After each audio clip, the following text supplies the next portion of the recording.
potential referendum there.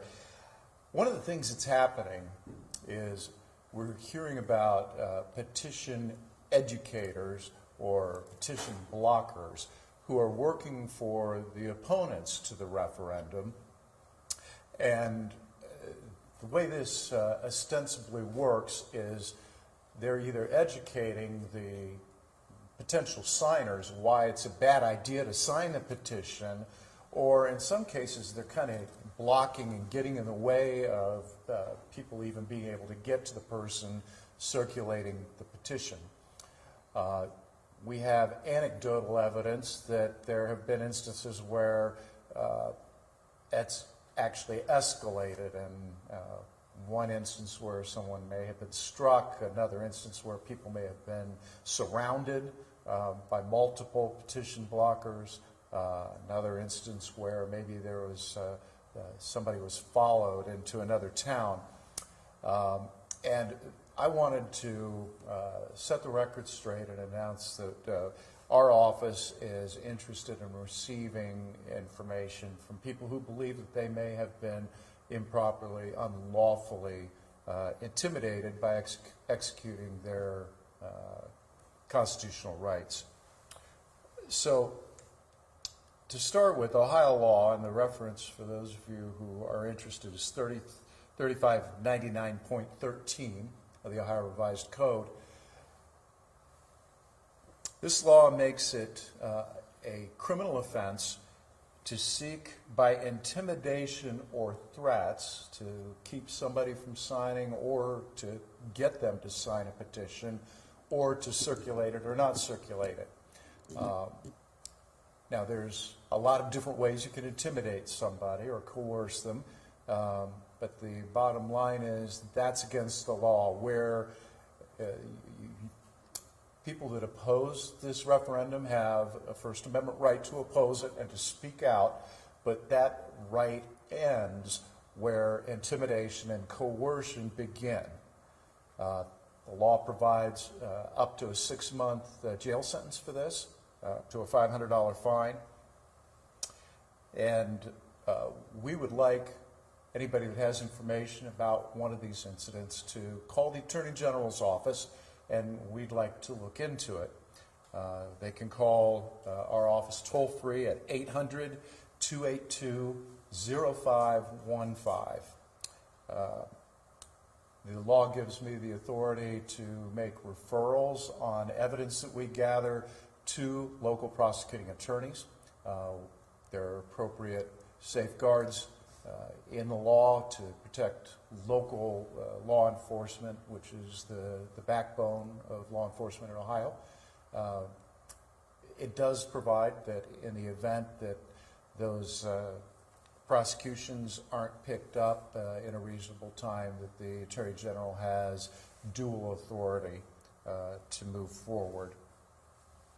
I also have sent letters today to the United States attorneys. Federal law makes it a crime to conspire between 2 or more people to accomplish the same things that are prohibited by Ohio statute, and I've offered to work with them in case of any efforts that they may undertake to avoid duplication. The bottom line here is knock it off. I don't know the degree to which things that are alleged are actually happening. There's a lot of disinformation out there swirling around this referendum campaign.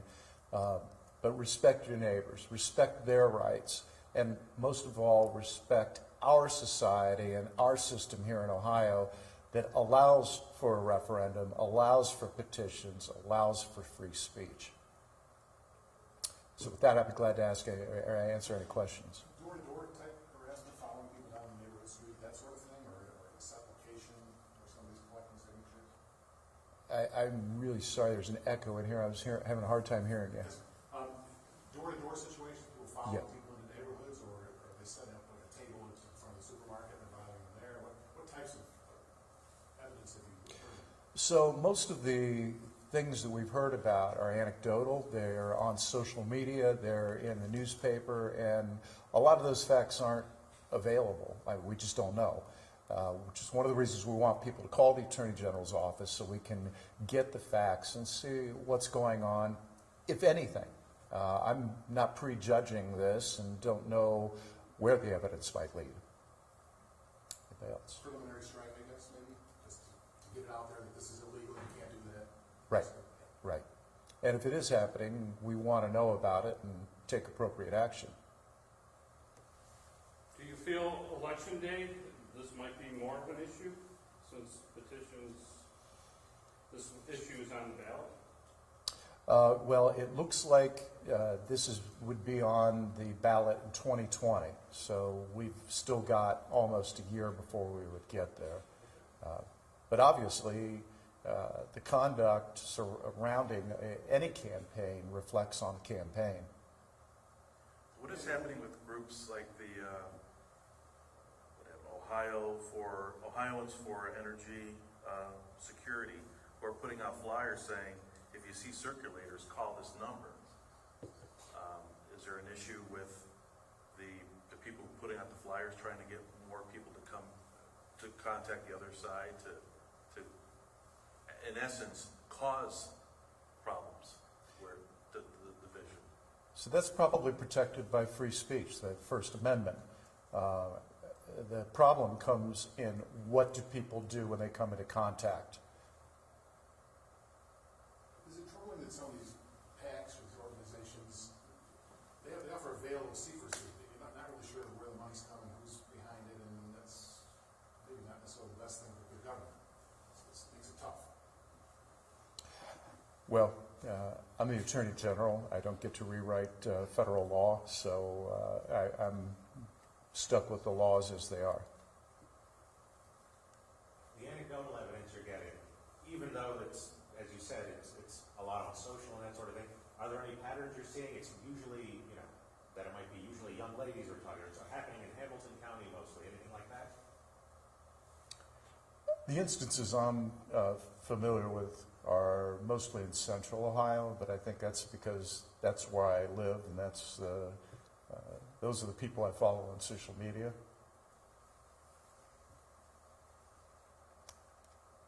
I want to thank everybody for coming. Thank you. Is there a company that's been hired? I don't know. To do the petition block? Yes. Yeah, I don't know. Well, I guess my question would be, you appear to be concerned enough to hold this press conference. Yeah. And it's based largely on anecdotal information. So I guess why go to the level of holding this press conference if it's just based on social media posts and that sort of thing, which are habitually exaggerated. Not accurate. Yeah, I mean, the reason is that I want people to know that there are limits to what you can do.